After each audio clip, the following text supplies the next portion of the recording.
بسم اللہ الرحمن الرحیم۔ علامہ مولانا عبدالحمید چشتی صاحب خطیب اعظم سیالکوٹ، وہ اپنے ایک بیان کے اندر شان مولا مرتضیٰ شیر خدا کرم اللہ تعالیٰ وجہ الکریم میں ایک نقطہ بیان کرنا چاہتے ہیں، اور نقطہ بیان کرتے ان کے دل کے اندر یہ بات کھٹک رہی ہے کہ میں بات بہت بڑی کرنے لگا ہوں، میں نبیوں تک پہنچنے لگا ہوں، یقیناً اس پہ بات ہوگی۔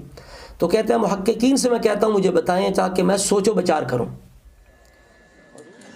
آج میں ایک گل کرن لگا اگر اس گل کو سنن تو بعد ایسے محقق جڑے اصل اوے دے اوتے میرے نال بہتر انہاں کول تشریح ہے تے ضرور مینوں آگاہ کرن دا کہ میں اس تحقیق تے ضرور میں بھی سوچ بچار کر کے عمل کر جاواں۔ دسو اے حضور حضرت آدم دے مولا ہے کہ نہیں؟ حضور حضرت ابراہیم دے مولا ہے کہ نہیں؟ حضور حضرت اسماعیل دے مولا ہے کہ نہیں؟ حضور حضرت عیسیٰ دے مولا ہے کہ نہیں؟ حضور نے فرمایا جس جس کا میں مولا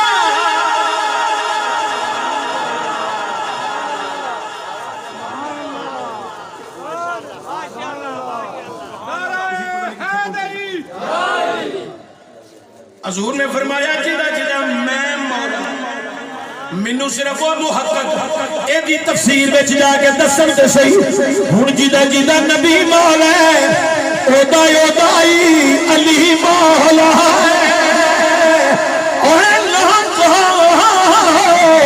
جدا میرے نبی نے فرمایا جدا میں مولا اودا علی۔ آپ کو چاہیے تھا کہ آپ پہلے رابطہ کرتے، آپ کے پاس یقیناً بڑے بڑے علماء کے رابطے ہوں گے، نمبر ہوں گے، آپ سٹیج پہ آ کے عوام کے اندر آ کے کیمرے کے اندر سامنے آ کے آپ جناب پورے جوش و جذبہ کے ساتھ، خطابت کے جوش و جذبہ کے ساتھ آپ بیان کر رہے ہیں، داد امداد آپ لے رہے ہیں، نعرے لگوا رہے ہیں، نیچے سے نعرے لگ رہے ہیں، تو اس کے بعد آپ کہتے ہیں کہ مجھے محققین بتائیں۔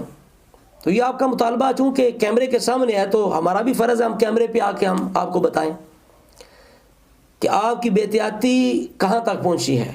آپ کا بیان انتہا پروڈکشن پہ اپلوڈ ہوا ہے، آپ دیکھیے اس نے ٹائٹل کیا دیا ہے، تھمبنیل پہ کیا لکھا ہے کہ مولا علی آدم علیہ السلام کے بھی مولا ہیں، ابراہیم علیہ السلام کے بھی مولا ہیں، اور درمیان میں لکھتا ہے کہ کیا سب سنی رافضی ہیں۔ اب آپ کو پتہ ہونا چاہیے چشتی صاحب کہ رافضیوں کا تو عقیدہ ہے کہ مولا علی انبیاء سے بھی افضل ہے۔ اب آپ کے یہ جملے ہیں کہاں تک پہنچے ہیں؟ رافضی تو بھنگڑے ڈال رہے ہیں، بغلے بجا رہے ہیں کہ دیکھو ہمارا عقیدہ سنیوں کے سٹیج پہ پہنچ گیا۔ کیا اگر ہم شان مولا علی بیان کرتے ہوئے جن کا درجہ چوتھے نمبر پہ ہے شان کے لحاظ سے، پہلا درجہ نبیوں اور رسولوں کے بعد ابو بکر عمر عثمان کا ہے، پھر مولا علی کا ہے، تو ایسا کیوں ہوتا ہے کہ ہمارے جو خطیب ہیں وہ جب مولا علی کی شان بیان کرتے ہیں تو انہیں سکون نہیں آتا جب تک وہ نبیوں تک نہیں پہنچ جاتے؟ اب دیکھیے رسول اللہ صلی اللہ علیہ وسلم ابو بکر صدیق کی شان بیان کرتے ہیں یا صحابہ کرام بیان کرتے ہیں تو وہ ساتھ کہتے ہیں بعد الانبیاء والمرسلین یا بعد النبیین والمرسلین، نبیوں کے بعد کی بات کرتے ہیں، جبکہ مولا علی کی شان نبیوں اور رسولوں کے بعد پھر ابو بکر عمر عثمان کے بعد ہے۔ تو اب ہمارے خطیبوں پر ضروری ہے جو اہل سنت ہیں، جو تفصیلی نہیں ہیں، جو 2 نمبر نہیں ہیں، ان کے لیے ضروری ہے کہ جب بیان کریں تو اس انداز سے بیان کریں۔ تو جب تک آپ جناب غلو نہیں کر لیتے اور بات انبیاء تک نہیں پہنچا لیتے، آپ کو کیوں چین نہیں آتا، کیوں سکون نہیں آتا؟ یہ طریقہ تو غالی لوگوں کا ہے بھائی، اہل سنت کا تو نہیں ہے۔ اس لیے خدا کے لیے قرآن کریں۔ اب چشتی صاحب کہتے ہیں جی رسول اللہ نے یہ فرمایا من کنت مولا فعلی مولا، جس کا میں مولا علی مولا۔ آپ پورے جناب خطابت کے رنگ کے اندر جوش و خروش کے اندر آپ کہتے ہیں کہ کیا آدم علیہ السلام کے مولا، سر لگا کے کہتے ہیں آدم علیہ السلام کے مولا نہیں ہے، ابراہیم علیہ السلام کے مولا نہیں ہے، عیسیٰ علیہ السلام کے مولا نہیں ہے۔ تو پھر جناب کہتے ہیں وقفہ لے کے خطابت کا کہتے ہیں کہ بس پھر جس کے رسول اللہ مولا علی بھی اس کے مولا ہے۔